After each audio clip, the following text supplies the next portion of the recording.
오늘 제목은 믿음을 준비시키시는 하나님의 손길, 우리 창세기 34번째 시간입니다.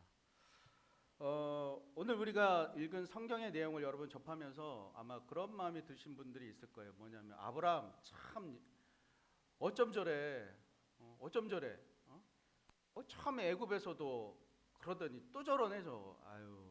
아주 이제 저 인간 안 되나 봐. 이런 어떤 여러분 마음이 들으신 분도 있을 거예요. 왜 그러냐면 반복해서 또 똑같은 이제 실수를 저질렀기 때문입니다. 그러나 이런 아브라함의 이 실수를 하나님께서 오늘 본문에서 인내하시고 또 교정하시고 또 훈련시키시면서 만들어 가시는 것을 볼 수 있습니다. 처음 이제 우리가 이 아브라함이 성경에 어떻게 나타났는가에 대해서 우리가 좀 알 수 있는 것은 바로 이런 것이죠. 처음에 하나님께서 인류를 창조하셨습니다. 창조하시고 난 다음에 하나님께서 이것이 우리가 하나님이 인류를 창조하셨다라는 것에 대해서는 우리가 이견을 가질 수 없는 게 뭐냐면 바로 이런 거예요. 하나님이 인류를 창조하셨다라는 것은 우리 안에서 그냥 믿음의 부분인 겁니다. 그냥 이해의 부분이 아니라 하나님이 믿음의 부분으로 그냥 어찌 보면 하나님의 당당함이라고 할 수 있겠죠. 하나님께서 내가 너희를 이 인류를 창조했어. 그러니까 너희들은 이것에 대해서 믿으려면 믿고 아니면 뭐 어쩔 수 없는 거야. 그러나 이거는 사실이야라고 하나님이 말씀하시는 것이죠. 그래서 인류를 창조하시고 난 다음에 그 가족에서 가장 하나님이 아끼셨던 것이 사람이었습니다. 사람, 아담을 이제 창조하신 것이죠. 아담을 창조하셨는데 이 아담이 이제 창조하시고 난 다음에 하나님 뭐라고 했냐면 너무나 좋았다. 너무나 아름다워서 너무나 좋았다라고 얘기하셨는데 이후에 이 아담이 하나님과 같아지고 싶었던 거예요. 왜냐하면 하나님의 능력을 받기 때문에. 그래서 사단이 뱀을 통해서 자신에게 유혹을 해왔을 때 인간이 아담이 타락합니다. 그래서 창조하시고 그 다음에 타락을 하겠죠. 타락하고 나면 그냥 끝나는 줄 알았는데 그것이 아니라 하나님께서 거기서 이 타락한 인간들은 인간이 죄를 지으면 우리는 값을 받아야 되잖아요. 죄값을 받아야 됩니다. 우리가 죄를 지으면 감옥에 가는 것처럼 그렇게 값을 받게 되죠. 그런데 죽어져야 될 이 인간을 하나님께서 예수님이라는 그 메시아를 구원자를 보내주시기로 작정하셨어요. 그 작정하시고 그것을 선포하시고 난 다음에 하나님이 이제는 그 이후부터는 이런 겁니다. 예수님이 오시도록 예수님이 오게끔 하는 그 길과 그리고 그 예수님이 오는 것을 가로막는 세력 간의 전쟁이 계속 내려온 거야. 바로 그것이었죠. 그렇게 내려오는 과정 가운데 예수님의 오시는 통로가 됐던 그런 사람들 중에서도 타락하기 시작했습니다. 그래서 결국 하나님께서 이걸 홍수로 다 진멸시키기로 작정하셨어요. 그것이 바로 창세기 6장에 나오는 바로 대홍수인 것이죠. 이 홍수로 진멸하기로 작정하셨는데 그런데 그 가운데서 하나님이 은혜를 베푸신 건 뭐냐면 노아를 살리셔서 예수님이 오시는 통로로 노아를 살리도록 하셨습니다. 그리고는 그 노아를 통해서 이제 홍수가 있고 그 다음에 노아가를 통해서 다시 시작합니다. 근데 노아를 통해서 다시 시작하는 과정 가운데 하나님이 근데 인간은 또 어쩔 수 없이 또 죄성이 있기 때문에 돌아가는 거죠. 죄의 본질로 돌아갑니다. 그래서 이제는 인간들이 죄를 지으면서 어떻게 했냐면 이제는 우리가 이 홍수로는 절대 심판을 받지 말자라고 해서 탑을 쌓기 시작합니다. 그게 바벨탑, 저기 바벨론이나 이런 데 가면은 지구라트라고 이렇게 쭉 탑 꼭 하늘 끝까지 닿자. 그래서 이제는 물이 홍수가 와도 우리가 이제 죽지 않자. 뭐 이런 것들을 좀 했던 거죠. 그러자 하나님께서 이것들을 이 도모를 원치 않으셔서 그들에게 언어를 흩어버리세요. 그래서 지금의 우리 언어, 한국어, 영어, 일본어 막 이렇게 언어를 흩어서 서로가 연합해서 뭔가를 도모하지 못하도록 만드셨습니다. 그리고 이제 하나님께서 그 희망 없는 인류 보니까 바벨탑까지 쌓고 이제 드디어 희망이 없는 이 인류에게 하나님이 이들을 다시 구원하시기 위해서 예수님을 보내주시기 위해서 다시 희망을 주시기 위해서 어떻게 하셨는가? 한 사람을 택하셨어요. 그 사람이 누구냐면 오늘 본문에 나왔던 아브라함. 이 아브라함이라는 사람을 택하십니다. 그리고 하나님의 백성들이 이제 하나님의 백성이 이 아브라함을 통해서 이제 최초로 시작될 수 있도록 하나님이 그들에게 이 아브라함을 부르신 것이죠. 이 아브라함이 처음에 어디에서 불러주냐면 지금 우리로 보면 이라크에 있는 지역, 중동의 이라크에 있는 지역에서 그를 하나님이 최초로 부르셨습니다. 그 부르실 때에 하나님께서 약속을 주세요. 네가 여기 그 본토 친척 아비 집을 떠나면 내가 너에게 큰 민족이 되게 하고, 그리고 네가 나에게 주는 약속의 땅 가나안 땅, 지금의 팔레스타인 이스라엘 지역 그쪽에 내가 땅을 줄 거고, 또 한 가지 뭐냐면 이 모든 것들은 부수적인 거고 가장 궁극적인 복은 뭐냐면 내가 너를 통해서 예수가 오도록, 네가 예수의 근본이 된 출발점이 되도록 내가 너를 축복해 줄 것이다 라는 약속을 하나님이 하시죠. 네가 믿음의 조상이 될 거야 라는 약속을 하십니다. 그 약속을 받고 출발했습니다. 그러나 약속의 땅으로 들어가니까 이 아브라함이 들어갔을 때 보니까 이 가나안 땅, 이 애굽 땅에 이 가나안 땅, 약속의 땅에 기근이 들었어요.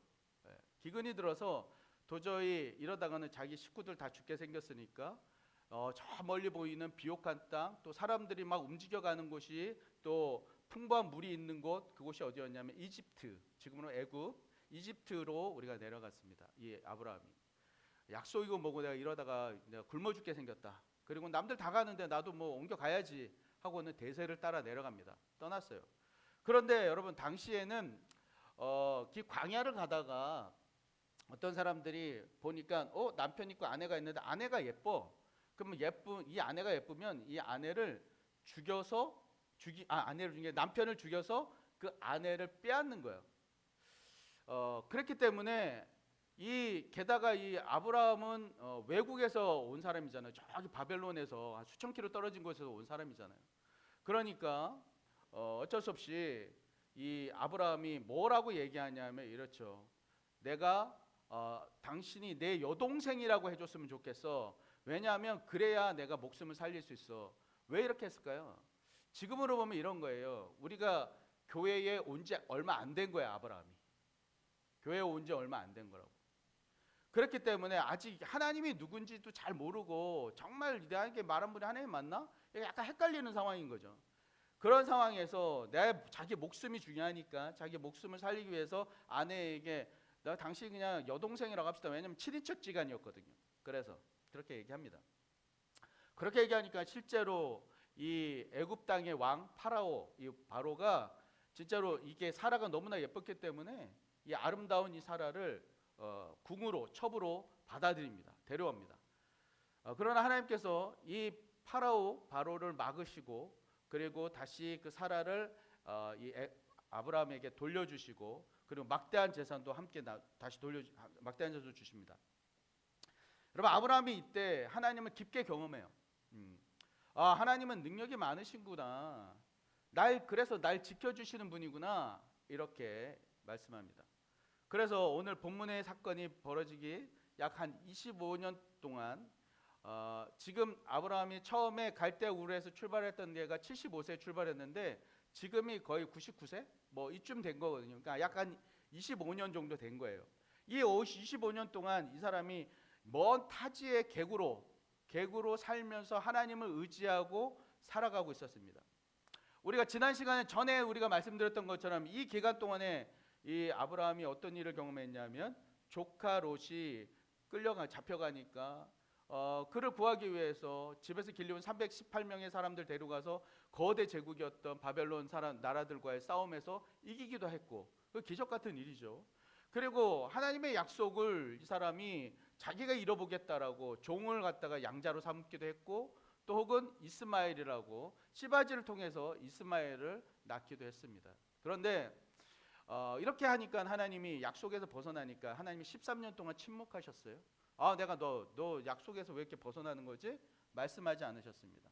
그리고는 13년 후에 드디어 다가오셔서 때가 됐을 때 아브라함아 네 본처 사라를 통해서 1년 후에 아이를 낳게 할 거야. 이 약속을 하시죠. 사라를. 그러면서 이름을 좀 바꿔볼까? 이름을 아브람에서 아브라함 열국의 아비로 바꾸고 또 네 아내 이름도 사레에서 사라로 열국의 어미로 바꿔보자. 그리고 네 몸에다가 할례를 하는 거야. 남자의 성기에다가 할례를 해서 그래서 그거를 이렇게 화장실을 갈 거나 언제든지 그걸 보면서 나는 하나님의 약속의 사람이야, 하나님의 약속의 백성이야 라는 것을 잊지 않도록 했습니다.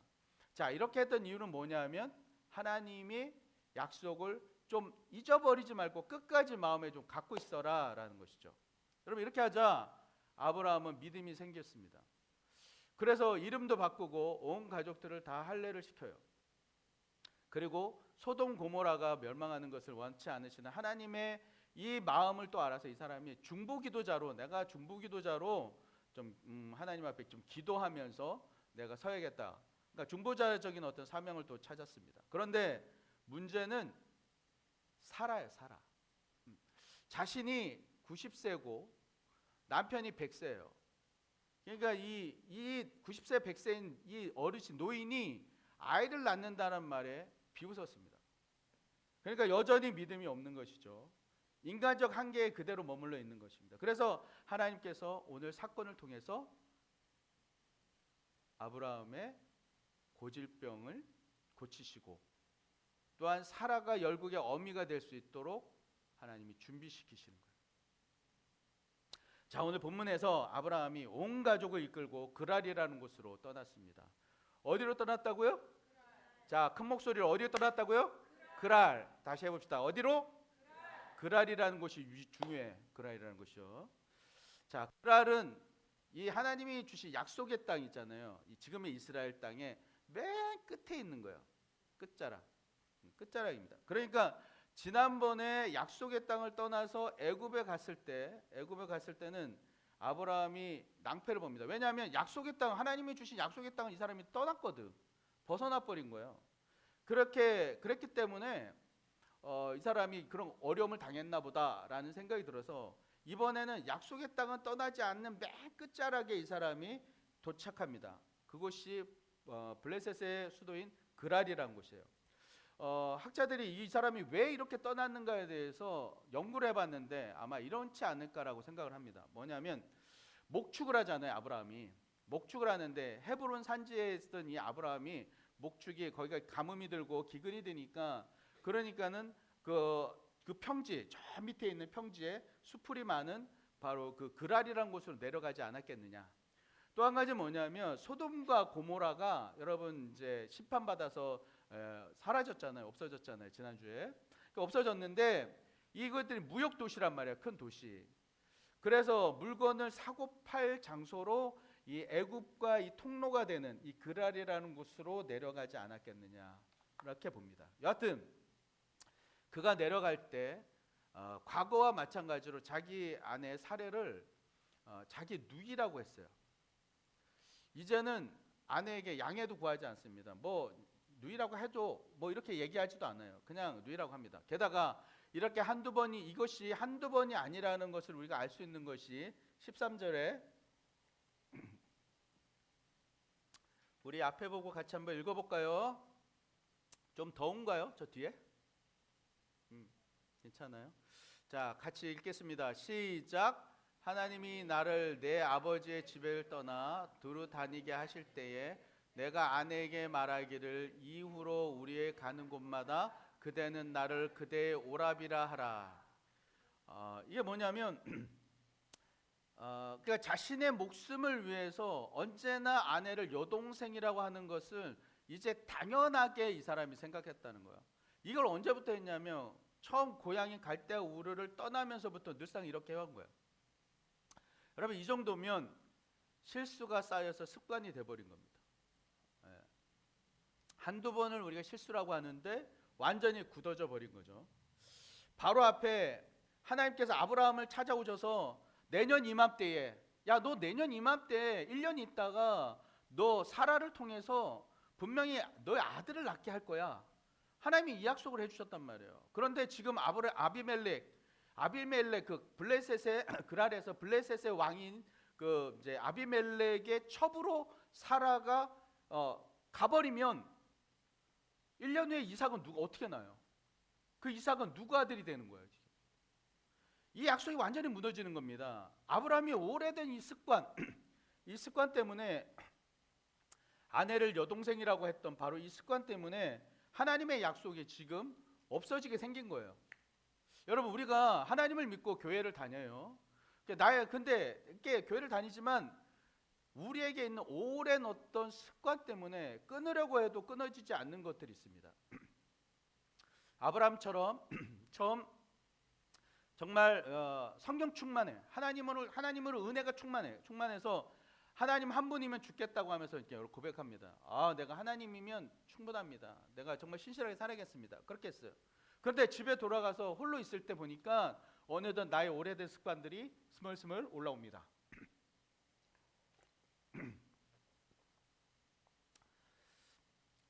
내가 이제 하나님 백성으로 하나님 앞에서 순종하며 살리라 이렇게 고백을 해요. 그런데 어느덧 당연하게 그렇게 내가 살아왔기 때문에 나의 본성들이 다시 작동을 하는 거죠. 교회를 다녀도 너무 신앙생활을 좀 고리타분하게 하면 안 돼. 그러면서 계속 해온 실수들을 우리가 저지르게 됩니다. 여러분, 우리가 교회에 와서 예수님을 믿게 되면요, 하나님의 영 성령님께서 우리 안에 오세요. 자, 우리 여기 한번 볼까요?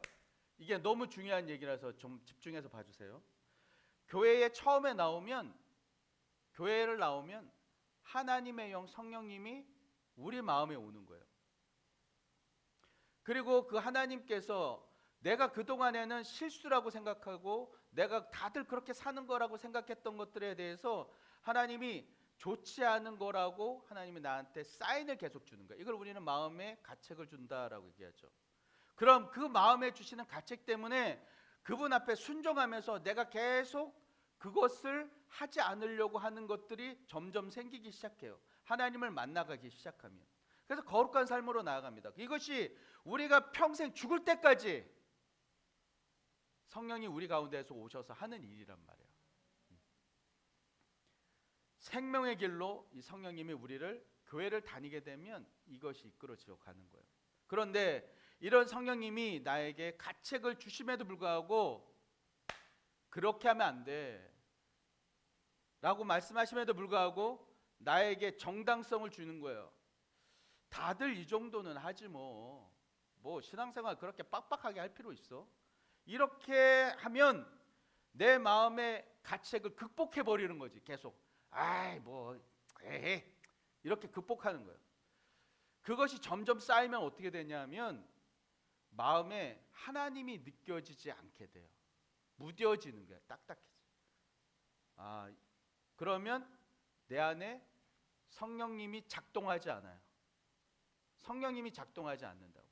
이게 뭐냐면 내가 그걸 자꾸 무시하거든. 하나님이 내 안에 자꾸 주시는 말씀을 자꾸 무시하는 거예요. 그러면 왜 하나님이 계속 말해야 되는 거예요? 하나님도 입을 닫으신다고. 세상과 동일한 육체적인 자가 돼버려요.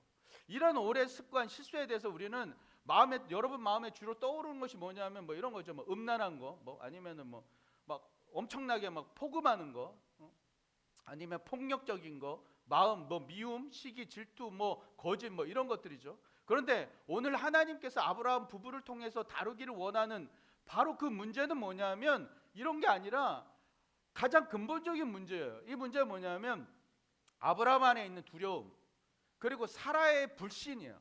하나님 믿지 못하는.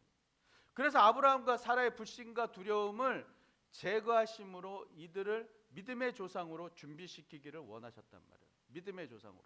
여러분, 아브라함이 아내를 여동생이라고 한 것은 오래된 습관이에요. 다들 그래. 광야길 갈 때는 다들 그렇게 하는 거라고. 나만 하는가? 그러나 하나님은 그러지 말라고 하셨잖아요. 그럼에도 불구하고 1년 후에 자식을 준다는데도 첩으로 판다니까 지금. 이렇게 한다는 그 밑바닥에 뭐가 있냐면 아브라함의 밑바닥에 자기 목숨이 아까운 거예요. 죽을까 봐. 하나님이 지켜주신다고 했지만 그것에 대한 확신이 없어요. 아직 일어나지 않은 일이지만 죽을까 봐 두려워서 아내를 팔아먹는 거예요. 여러분, 우리가 다 그렇지 않습니까? 우리의 마음 안에 있는 두려움의 근원은 뭐예요? 아직 일어나지 않은 일들이야. 아직 일어나지 않은 일들을 우리는 두려워하는 거예요. 이게 출발점이 어디라고? 하나님을 향한 불신. 정말 하나님 살아계신 거 맞나? 이런 불신이에요. 그런데 여러분 하나 더 볼 게 있어요. 그런데 여러분 이런 남편을 아내가 정말 신뢰할 수 있겠냐는 거예요. 이런 남편을 자기 혼자 살겠다고 아내에게 여동생이라고 해달라고, 여보 여동생이라고 좀 해줘, 이렇게 하는 남편. 그래서 지난번에 그렇게 해가지고 애굽 왕한테 파로한테 팔려갔었잖아요. 근데 이번에도 똑같이 그렇게 요청을 하는 거예요. 이런 남편 신뢰할 수 있겠어요? 지금으로 보면 당장 헤어지지, 뭐 저런 게 당장 이혼해, 딱 그런단 말이에요. 근데 당시에는 여성을 소유물로 여겼기 때문에 그러려니 하면서 포기했어요. 이런 남편이 와서는 이렇게 얘기하는 거죠. 하나님이 사라 당신을 통해서 내년 이맘때 아들을 주신다네. 남편이 전하는 이 하나님의 약속의 말씀을 어떻게 믿겠어? 어떻게? 그러면서 내년에 아이를 낳을 거라고 하는 이 사라 자신을, 이 사라를, 그 아내를 이 남편 아브라함이 어떻게 했어요?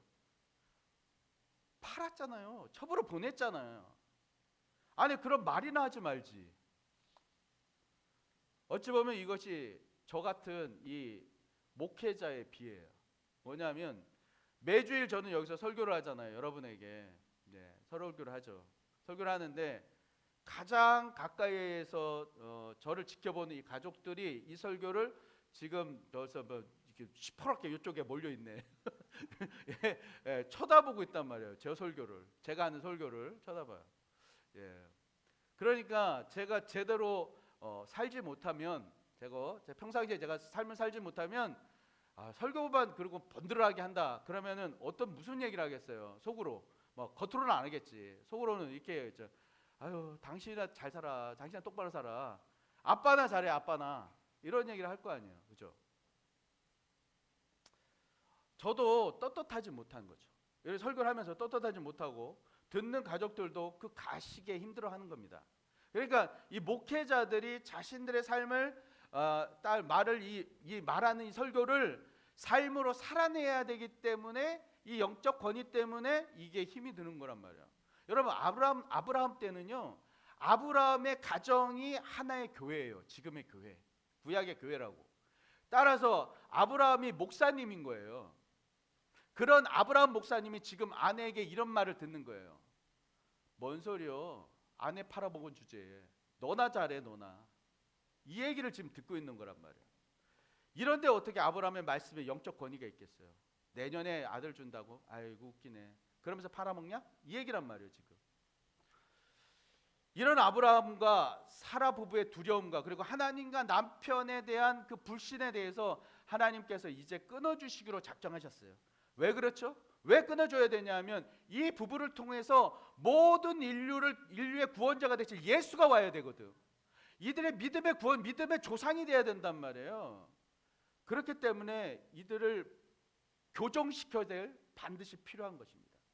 여러분, 우리에게 하나님이 주시는 그 고난, 여러분이 교회에 나와서 하나님이 주시는 이 고난들도 그러한 교정 가운데 있는 거예요. 아멘. 아멘. 좀 크게 해봅시다. 아멘. 네, 아멘. 어디 도망갔나 보다. 아멘. 네, 그래요. 하나님이 이 과정을 걷기 위해서 우리 교정하시는 거예요. 여러분, 우리는 이 교회에서 하나님을 소개받았어요. 지금 우리 아까 이름이 너무 예뻤는데 기억이 안 나는데, 기억력이 안 좋았고, 우리 친구가 이제 오늘 교회 왔어요. 현지 통해서 왔어요. 현지 통해서 왔는데 이제 현지도 이제 교회를 다녀보니까는 우리 교회가 뭐 좋았나? 미안해. 어쨌든 그래서 이제 친구를 당당히 손붙잡고 왔어요. 아침 일찍. 여러분 그거 아세요? 현지가요, 우리 주일날 교회 오려고 아침에 어떤 프로그램도 잡지 않는데요. 그리고 여기 친구랑도 오늘 오후에 무슨 일이 있는데 그거를 우리 교회에서 예배 드리고 가자 그러고 온 거예요. 데리고 온 거야. 야, 우리가 박수 한번 쳐줍시다. 아유, 신앙생활 얼마 안 한 자매가 얼마나 감사해요, 그죠? 이렇게 교회에 이렇게 교회에 이제 와서 우리가 하나님을 이제 소개를 받았단 말이에요. 저 친구가 소개를 받고 하나님과 이제 어떤 관계가 되냐면 부모와 자식의 관계가 되는 거야. 그러니까 우리 집에 엄마 아빠가 있지만 이제는 하나님하고 나하고 부모와 자식의 관계를 맺는 거란 말이에요. 그리고는 그 하나님을 사랑을 받으면서 이제 우리가 살아가게 돼, 평생. 그리고 하나님을 또 어떻게 사랑하는지를 우리가 아이가 숟가락질을 배워가듯이 우리가 하나하나 한 스텝 한 스텝 배워가는 거예요. 습득해 가는 거예요. 그런 우리를 하나님이 이제 한없는 사랑으로 우리를 이제 돌봐주시는 거예요. 그러면서 하나님은 우리를 하나님의 백성으로 자격이 되도록, 우리 자매를 하나님의 백성의 자격을 갖출 수 있도록 하나님이 이끌어 주시는 거예요. 그 과정에 있는 것이 바로 우리의 이제 굳어져 있는 습관들이 있을 거 아니에요. 이제 저도 마찬가지였지만 우리 자매들, 형제들도 모두 굳어져 있는 습관이 있었다고. 그 습관들을 그냥 쉽게 했던 그 습관들을 하나님이 하나하나 제거하기 시작해요. 그런데 여러분, 이 불신과 두려움을 제거하는 그 과정, 그 습관을 제거하는 과정에서 가장 중요한 게 있어. 이것만 딱 알면 오늘 설교 시간 여러분 이제 다 들은 거다 마찬가지야. 가장 중요한 게 있는데 이게 뭐냐면 이거예요. 그것은 바로 하나님을 정말 실제로 살아있는 분으로 믿는 거. 하나님을 진짜 살아있는 분으로 믿는 거. 옆에 있는 사람이 진짜 살아있는 것처럼 하나님을 진짜 살아있는 분으로 믿을 때 그 두려움과 불신의 문제가 해결되더란 말이에요. 하나님이 눈에 보이지 않기 때문에 우리가 잘 믿지 못해요.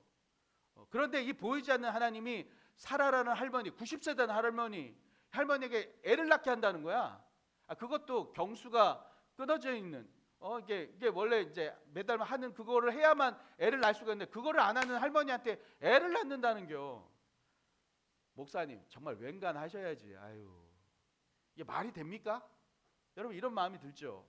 그런데 여러분 이건 어때요? 잘 한번 들어보세요. 하나님의 아들이신 예수님, 하나님의 아들이면 신이잖아요. 신이신 이 예수님이 이 땅에 인간의 몸을 입고 오셨대요. 그리고 그분이 이 땅에 오셨을 때 어떻게 했냐면 물 위를 걸었대요. 물 위를. 그리고 죽은 자를 살리셨대요. 죽었다가 죽은 자를 살리셨대. 그리고 뭐 병자 치유하는 건 아무것도 아니야. 그리고 보리떡 5개하고 물고기 2마리를 가지고 수만 명을 먹였어요. 남자만 5,000명이니까 곱하기 하면 수만 명을 먹인 거야. 그리고 그것에서 그냥 끝난 게 아니라 그게 나머지를 12바구니를 남겼대요. 그리고는 십자가에서 달려 죽으셨는데 그 예수님을 이 죽으신 것이 왜 죽었냐면 여기 계신 우리 모두의 죄 문제. 이 죄는 뭐냐면 아까 말했던 그 아담이 따먹은 선악과로 인해서 내가 하나님처럼 되겠다라고 했기 때문에 지었던 바로 그 죄, 그 최초의 죄, 그 원죄 때문에 우리는 죽을 수밖에 없는데 어떻게 해요? 이 예수님이 오셔서 십자가에서 그 모든 나의 죄를 대신 죽었다는 거야. 그 죽은 걸로 끝난 게 아니라 다시 살아났대. 그걸 하나님이 살리셨대, 죽은 사람을. 게다가 살아난 것도 부활한 것도 바로 한 것도 아니야. 바로 죽었다, 살아났다 이게 아니라 3일 동안. 여러분 3일이라는 건 뭐냐? 완전수예요. 완전. 사람이 썩었단 말이에요. 시체가 썩을 정도 된 그 썩은 시체가 다시 살아났다는 얘기라. 이게 믿어지세요? 자매님 믿어져 이게? 예, 약간 왜 나한테 물어보지 이런 표정이야. 현지 믿어져? 예, 약간 눈 아래 위로 믿어가고 있거든요. 예, 기다려봐요 이런 표정. 예, 믿어지세요 이게? 참 교회는 이상한 소리만 하는 것 같아. 예, 그런데요 가장 중요한 게 있어요. 그건 앞에서 말한 것처럼 하나님 즉 예수님이 진짜로 살아있는 분이라고 이게 믿기만 하면, 이게 믿어지면, 믿느냐 안 믿느냐 그 믿어지면 그것에 따라서 이 이상한 소리들이 내가 받아들여져. 그게 출발점이라. 하나님이 진짜 살아있는 분으로 믿어지면 거기가 출발점이 되는 거야. 그럼 어떻게 믿어지게 되느냐? 여러분 우리가 늘상 보는 것만 믿진 않아요. 여기 있는 거, 여기 의자가 있네, 사람이 있네, 뭐 이것만 믿는 게 아니라 우리는 눈에 보이지 않지만 여기 지금 흘러다니는 공기가 있다라는 걸 믿어요. 그리고 제가 말을 하니까 이 파장이 가잖아. 소리 파장이 있다는 것도 믿어. 그리고 지금 자매님 혹시 엄마 아빠 지금 집에 계시죠? 아니야? 딴 데 계셔? 어떻게 알아? 여기 있는데. 자매는 몰라. 왜냐하면 여기 안에 갇혀 있거든. 예, 갇혀 있어. 예배가 끝나기 전에 못 나가. 어떡하냐? 예, 자매가 볼 수 있는 거는 여기 한도 내에 있단 말이에요. 우리가 볼 수 있는 건 여기 안에 있어요. 그러니까 이건 뭐냐면 그럼에도 불구하고 우리는 가족이 어딘가에 있다. 그리고 나의 친척이 어딘가에 있다. 나 친구가 어딘가에 있다라는 걸 눈에 보지 못하지만 믿는 거야. 마음으로 믿고 있다고. 그러니까 이게 믿는 것이 우리는 더 많아요. 이해하고 믿는 것이 아니라 믿는 거야 먼저. 여러분 그런 것처럼 내가 볼 수는 없지만, 내가 눈으로 볼 수는 없지만 이 인류가 누군가에 의해서 처음에 만들어졌을 거 아니에요. 창조론이 아닌 진화론에서는 스파크가 일어나서 그게 일어나려면은요 대려 창조되는 게 더 낫대요. 이게 퍼센테이지로 보면 그런 어떤 누군가에 의해서 조물주라는 어떤 대상에 의해서 만들어졌어. 그리고 그 분에 의해서 움직여진대요. 이것에 대해서 우리가 마음문을 열고 허용하는 겁니다. 그러면 그 누군가이신, 이 세상을 만드시고 이끌어 가시는 그 누군가이신 그 하나님을 계속 내가 찾고, 그리고 이 교회에서 예배하고, 그리고 내 삶 속에서 계속 만나 나가는 거야. 그러면 그게 자꾸 쌓이잖아요. 쌓이면 하나님이 살아계셔. 이게 내 안에서 점차적으로 신앙의 경험으로 믿어지기 시작하는 거예요. 왜냐하면 처음엔 몰랐는데 내가 살다 보면서 이 일은 정말 하나님이고 아니고서는 할 수 없는 일인데, 아까 우리 효숙자매가 앞에서 얘기했잖아요. 주님이 하셨습니다. 이 얘기를 했잖아요. 왜냐하면 이거는 신앙적 경험이라. 경험을 통해서 이거 하나님이 하셨네. 내가 눈에 보이지 않지만 그 하나님이 하셨다라는 것을 믿어지기 시작하는 거야. 그 출발점은 뭐라고요? 내 안에 하나님이 실제라는 것을 내 마음을 열고 믿기로 작정한 것부터. 그러니까 우리가 취해야 될 건 뭐냐면 바로 이런 거예요. 우리의 기본 자세는 내가 알고 있다고 생각하는 것이 전부가 아닐 수 있다. 내가 이게 과학적 사고로 알고 있다는 것이 전부가 아닐 수 있다는 것에 대한 바로 겸손함이 필요해요. 그리고 이런 나의 한계를 넘어서시는 하나님이 실제 존재한다라는 그 믿음에서 출발합니다.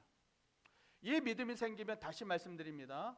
신이신 하나님, 하나님이 그리고 예수님이 일으키신 그 기적들, 놀라운 기적들이 믿어지기 시작하는 거예요. 나라는 인간 한계를 넘어서는 그 하나님의 역사를, 그 한계를, 하나님의 역사를 내가 믿게 된단 말이에요. 여러분 솔직하게 나이가 90세 또 혹은 여인이 나이가 200살이 되던 하나님이 만약 신이라면 그 나이에 애를 낳게 하는 것 그게 어려워요? 자, 전제가 하나님이 신이야. 신이라고. 인간이 아니라 신이야. 신이라면 900세가 됐던 그 사람이 1000살이 됐던 그 사람을 통해서 애 낳는 게 그게 문제가 되냐고요. 예수님이 신이라면 물 위로 걸어 다니는 거, 만약에 이런 거지. 물 위로 걷다가 예수님이 오늘 이런 거야. 막 물 위로 걷다가 막 물에 빠져 들어가. 야, 제자들한테 야, 오늘 내가 저 컨디션이 안 좋은가 보다. 물 막 빠져 들어간다. 야, 물 위에 못 걷겠네 오늘은. 이게 신이야? 물 하나도 물 위로도 못 걷는 게 신이냐고. 그 정도도 못하는 게 신이에요? 여러분, 십자가에 달려 죽으신 예수님 다시 부활하신 거 그거 있을 수 없는 일이라고 세상에 막 떠듭니다. 아니 그것도 못 살리면은 그게 신이야? 하나님 신 그만하셔야지. 졸업하셔야지 하나님이. 여러분, 하나님을 우리의 좁은 생각과 경험에 자꾸 껴맞추려고 하면 안 돼요. 하나님은 창조주예요. 우리의 한계를 넘어서시는 바로 하나님, 바로 신이란 말이에요. 그분이 하시면 하시는 겁니다. 우리가 해야 할 것은 뭐냐면 내가 가지고 있는 그 고정관념들, 불신들, 이것들로부터 나오는 삶에 대한 두려움들을 내려놓는 거예요. 하나님 신 맞는데 진짜 해줄까 안 해줄까 막 이거를 머릿속에 계속 복잡하게 생각하고 있어요. 그런 거 말고 그냥 내려놓는 거예요. 그리고 하나님께서 나를 믿음의 세계로 이끄는 대로 날 좀 맡겨보는 거예요. 그분이 하시겠지. 뚜벅뚜벅 한번 걸어가 보는 거예요. 그럼 우리가 그동안 경험해보지 못한 놀라운 평안과 하나님의 역사를 경험하게 됩니다. 그리고 우리를 하나님의 용장으로 만들어 가시는 거예요. 성도 여러분, 하나님은 아브라함과 사라에게 뿌리 깊게 내려진 두려움과 불신의 실수를, 그 습성들을 끊어내기를 원하신다고 했습니다. 그래서 어떻게 하셨는가? 실질적으로 이제 행하기 시작하세요. 아비멜렉이 사라를 범하는 것을 하나님 직접 막아주십니다. 6절에 보면 이렇게 되어 있어요. 우리 앞에 보고 같이 읽어볼까요? 시작. 너를 막아 내가 범죄하지 아니하게 하였나니 여인에게 가까이 하지 못하게 함이 이 때문이라. 여러분, 아브라함이 실수한 것을 하나님께서 막아주시기 위해서 저때 개입했단 말이에요. 그리고는 18절에 이렇게 됐습니다. 여호와께서 이왕에 아브라함의 아내 사레의 일로 아비멜렉의 집에 모든 태를 닫으셨음이더라. 하나님께서 사라에게서 이삭이 태어나도록, 지금 중간에 누가 끼어들면 안 되잖아요. 1년 후에 애가 태어나야 되는데 태어나도록 어떤 방해도 끼어들지 못하게 하셨단 말이에요. 그리고 믿음을 잃어버린 사라에게 하나님께서 살아있는 분이다, 죽은 너에게서 새순이 태어나듯 자신의 이 사라에게서 아이가 태어날 수 있다라는 그 믿음을 이 아비멜렉 집을 통해서 하나님이 보여주기 시작하셨단 말이에요. 그리고는 하나님이 이후에 남편 이 아브라함의 그 기도를 통해서 하나님이 하실 수 있잖아요. 직접 아비멜렉, 내가 사라 때문에 니네 집에 그 애 닫는 거를 내가 태의 문을 닫아놨었는데 내가 지금 연다, 이렇게 하나님이 하실 수 있는데 하나님이 어떻게 했냐면, 야, 조건이 있어. 아브라함이 너희를 위해서 기도해야만 그 태의 문이 열려. 조건을 달아요. 왜 이렇게 했을까요? 그 만약 일석이조예요. 이건 바로 이거예요. 그 뭐냐면 하나님이 하시면 능치 못함이 없다라는 것을 사라에게 알려주실 뿐만이 아니라 나이가 90세가 됐든 200세가 됐든 하나님이 하시면 할 수 있어 라는 걸 알 뿐만 아니라 또 하나는 뭐냐면 사라에게 신뢰를 잃어버린 남편, 자기 팔아보고 신뢰를 잃었잖아요. 그 남편에게 남편을 통해서 하나님이 일을 하심으로 해서 하나님의 권위가 이 아브라함에게 있다는 것을 보여주신 거란 말이에요. 결국 하나님께서는 아브라함과 사라가 눈에 보이지 않지만 살아계신 하나님을 믿는 그 믿음을 갖도록 이끌어 주신 것입니다. 유업의 성도 여러분, 하나님께서 하시면 능치 못함이 없습니다. 이것을 지금으로 보면 이거예요. 교회는 다니지만, 이렇게 교회는 다니지만 정말 하나님이 살아있나? 그분이 능력이 있나? 저 하늘에만 있고 이 땅에 있는 내 문제에게는 전혀 관심 없는 거 아니야? 이렇게 하나님을 의심하는 사라에게 하나님께서 아비멜렉의 가정에 태가 열리는 걸 통해서 분명하게 보여주셨단 말이에요. 하나님을 불신하고 세상을 두려워하는 실수를 저지른 두 사람에게 하나님께서 어떤 분인지 알려주시고 또 그분의 존재를 분명하게 각인시켜 주셨습니다. 여러분, 전에 한번 말씀드렸던 그 수원에서 노숙자 사역하시는 그 홍성실 목사님께서, 여자 목사님이세요. 이 홍성실 목사님께서 허리에 척추에 이 종양이 발견됐어요. 큰 종양이 있다는 것을 교통사고를 당해서 그것을 알게 되신 거예요. 우연히 그걸 알게 됐었습니다. 그리고 이제 수원에 있는 병원에 이제 가서 정밀 검사를 했더니 그 병원에서 수술을 이게 이 종양이 이 신경하고 딱 붙어 있대요. 협착돼 있어서 수술을 하면 위험한데, 그렇지만 수술 날짜를 잡아서 위험하지만 수술을 합시다, 이렇게 하더래요. 그래서 그날 바로 집에 오셔가지고 가족들하고 상의했습니다. 집에 와서 목사님께서 수소문을 좀 해봤더니 서울 아산병원에 우리나라의 최고의 권위자가 거기 있더래요. 그래서 전화를 했답니다. 왜냐하면 위험한 수술이니까 전화를 했어요. 그런데 거기서 뭐라고 했냐면 바로 다음날 진료받을 수 있어요 라고 전화가 온 거예요. 답이 온 거예요. 아니, 원래 여러분 그런 병원은요 몇 달이 걸려서 진료를 받는다고요. 그런데 그 다음날 오라는 거예요. 한 자리고 딱 예약 취소가 된 거예요. 딱 한 자리가. 그래서 그 다음날 MRI하고 뭐 이런 것들을 가지고 가서 자료를 가지고 그 최고의 권위자에게 갔습니다. 그러자 여러분, 우리나라 최고의 권위자, 여러분 우리나라의 의술이 얼마나 발달한 줄 아시죠? 우리나라의 최고의 권위자는 세계적으로 최고의 권위자입니다. 그 최고의 권위자가 뭐라고 한 줄 아세요? 이렇게 말합니다. 이건 수술할 필요 없어요. 1년에 한 번씩 추적 관찰만 하면 됩니다. 잘못 수술하면 몸 마비됩니다. 이렇게 얘기했어요. 정말 여러분, 우연히 종양을 발견한 것, 그리고 사람의 실수가 있었지만 하나님께서 최고의 권위자에게, 이 세상에 있는 최고의 권위자에게 기적같이 그 다음 날로 진료받게 하셨어요. 그리고 결국 최고의 진단을 하게 하셨다고. 여러분, 하나님은 이런 분이에요. 하나님이 이런 분이라고. 인간의 한계를 넘어서시는 분이에요. 인간의 실수를 가장 선하게 바꾸시는 분이란 말이에요. 그래서 그의 자녀들을 지켜주시고 축복의 일로 반드시 인도하시는 분입니다. 이루어 주시는 분이에요. 성도 여러분, 여러분의 삶에 불가능해 보이는 것이 있습니까? 보이는 것이 있어요? 우리가 그분께 믿음을 드리면, 그분을 믿으면 우리의 실수와 한계를 넘어서 능치 못함이 없도록 이루어 주십니다. 아멘. 우리 지금 마음의 문을 열고 하나님을 받아들이십시다. 구하고 두드리는 자에게 성령님을 보내주신대요. 제가 아까 처음에 말씀드렸잖아요. 교회에 오면, 하나님을 믿으면 제일 먼저 되는 것, 성령이 내 마음 안에 오시는 거예요. 오셔서 그 성령님께서 그분의 존귀한 자녀로 살아가도록 인도해 주시는 거예요. 그리고 축복받는 인생으로 하나님이 이끌어 가시는 겁니다. 내가 계속 세상 길로 가려고 해도 내 안에 있는 성령을 계속 만나기를 구하면 그 성령이 나를 끌어가신단 말이에요.